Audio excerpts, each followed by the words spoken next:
So I had this white student named Bradley who identified as step black because his stepfather's black. So he walks into my class, had his hair freshly braided. My student Tanner, he's like, Bradley, you really think that you black, don't you? And Bradley was like, no, I don't think that I'm black, Tanner. I know that I'm black. And Tanner's like, no, you're not.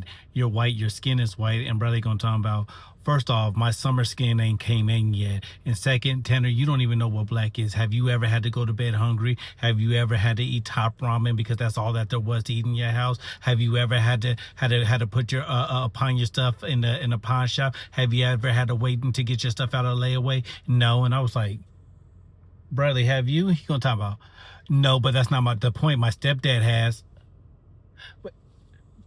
Time, Bradley. Your stepdad's struggles doesn't transfer over to your struggle. Your stepdad's life experiences aren't your life experiences. He gonna talk about Mr. Hills. That's what I'll be talking about.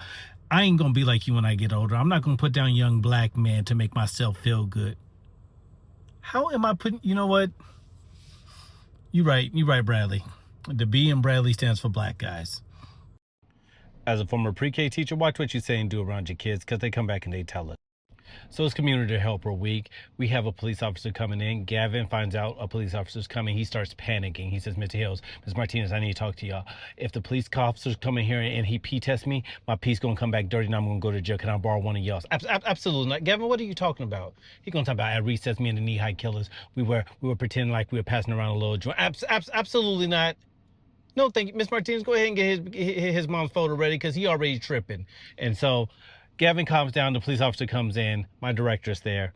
Gavin, he raises his hand. He says, excuse me, Mr. Officer, if Deenda does something bad, are you going to arrest Deenda?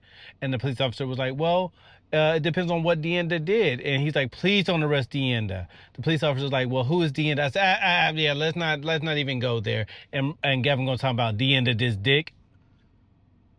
Absolutely. Officer, yeah, you can actually take his ass to jail. Ms. Martinez, yeah, let's go ahead and call his mom Linda. And Gavin gonna talk about, wait, are you calling my mom Linda or the other Linda? And I was like, who's the other Linda? He gonna talk about Linda this dick.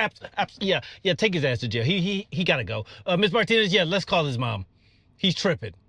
You think I'm grinding for myself? Absolutely not. Think I'm speaking for my health? Absolutely not. Think I'ma give up on this wealth? So one time during dramatic play, a little kid, she brought me some pretend food and I was like eating it. I was like, oh my God, this is so good. She's like, thank you. She's like, how long does it take for rat poison to kill somebody? What? She's like, how long does it take for rat poison to kill somebody?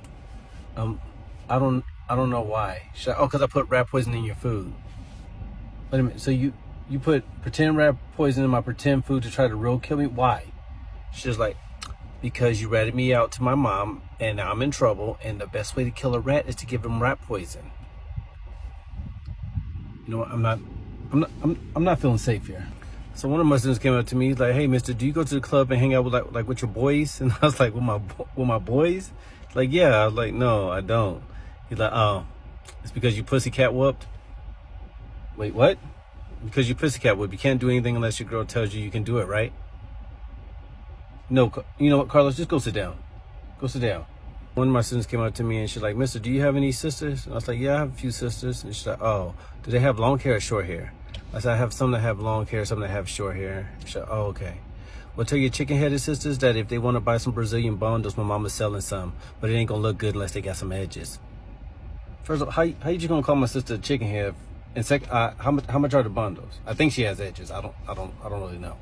This one day, Gavin, he was just bouncing off the walls, and I was like, Gavin, go sit down. He gonna look at me talking about, I don't want to. That's mighty funny. I don't think I asked you if you wanted to. I believe I'm telling you to go sit down. He gonna talk about, yeah, come say that to my face, step in my square. Go sit down. And he talking about, yeah, that's what I thought. You come over here and catch a fade. Gavin, ain't nobody in this classroom. You know what? Don't even worry about it. Don't even worry about it. He gonna talk about who you calling, your boys? Nope, calling your mom. Oh, no, don't sit down now. Thanks for watching. Like, subscribe, and leave a comment.